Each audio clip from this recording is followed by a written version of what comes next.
ორბიტული რიფი, Orbital Reef, ჯეფ ბეზოსის კოსმოსური კომპანია, Blue Origin-ისა და Sierra Space-ის ერთობლივი პროექტი. NASA-ს განცხადებით, Orbital Reef-ის ზოგიერთმა ყველაზე მნიშვნელოვანმა ტექნოლოგიამ უკვე 4 მთავარი ნაბიჯი გაიარა.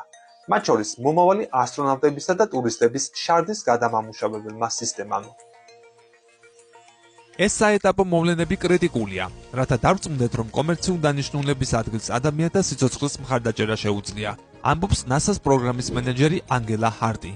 ამ ნაბიჯებს შორის იყო Orbital Reef-ის რეგენერაციული სისტემის ტესტირებათა სერია.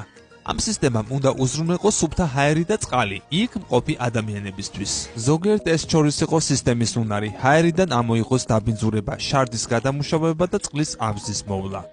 ასეთი სისტემა საერთაშორისო კოსმოსურ სადგურსაც აქვს, რომელიც ადამიანთა ამონას უნდს, ოფსა თუ ფეკალიებს წყლად და ჟანგბადად გადაამუშავებს. სანამ დაიწუწუნებთ იმაზე, რომ ნაბანი წყლისა და შარდისგან მიღებული წყალი უნდა დალიოთ, გახსოვდეთ, რომ ის უფრო სუფთაა, ვიდრე იმ წყლის უმეტესობა, რომელსაც ყოველდღიურად სვამთ სახლში. ამბობს კოსმოსური სადგურის ყოფილი ხელმძღვანელი კრის ჰეტფილდი.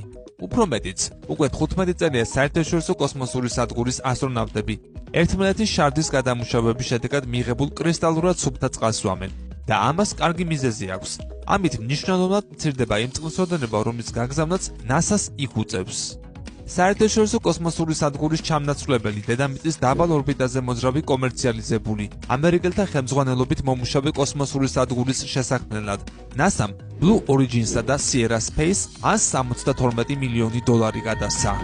ახალ სადგურში NASA-ს კვლავ შეიძლება ასტრონავტთა გაგზავნა. ექნება საკუთარი განყოფილება და ლაბორატორია.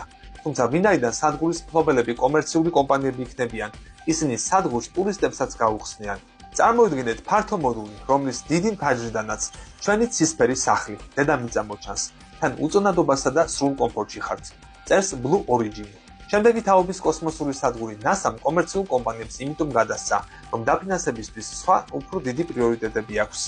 ამერიკის შეერთებული შტატების კოსმოსურ სააგენტოს საერთაშორისო კოსმოსური სადგურის შენახვა ამჟამად წელიწადში დაახლოებით $3 მილიარდი უჯდება. Orbital Reef-ს თავისი მიზნებისთვის გამოიყენებენ როგორც სხვადასხვა სახელმწიფოს ხელისუფლებისა და კერძო სექტორის წარმომადგენლები, ასევე ტურისტები, რომლებსაც ჩვენი პლანეტის გარშემო მოგზაურობა სურთ. ჩვენ კოსმოსური ფრენების ღირებულებას შევამცირებთ, მას უფრო ხელმისაწვდომს გავხდით, კლიენტებს საჭირო სერვისებს შევთავაზებთ და ყველა პირობას დავაკმაყოფილებთ. დედამიწის დაბალ ორბიტაზე მძლავრი ბიზნეს ეკოსისტემა შეიქმნება და ახალ აღმოჩენებს, პროდუქტებს, გასართობ ღონისძიებებსა თუ გლობალური ცნობიერების განვითარებას დაედება საფუძვლად, აღნიშნავენ Blue Origin.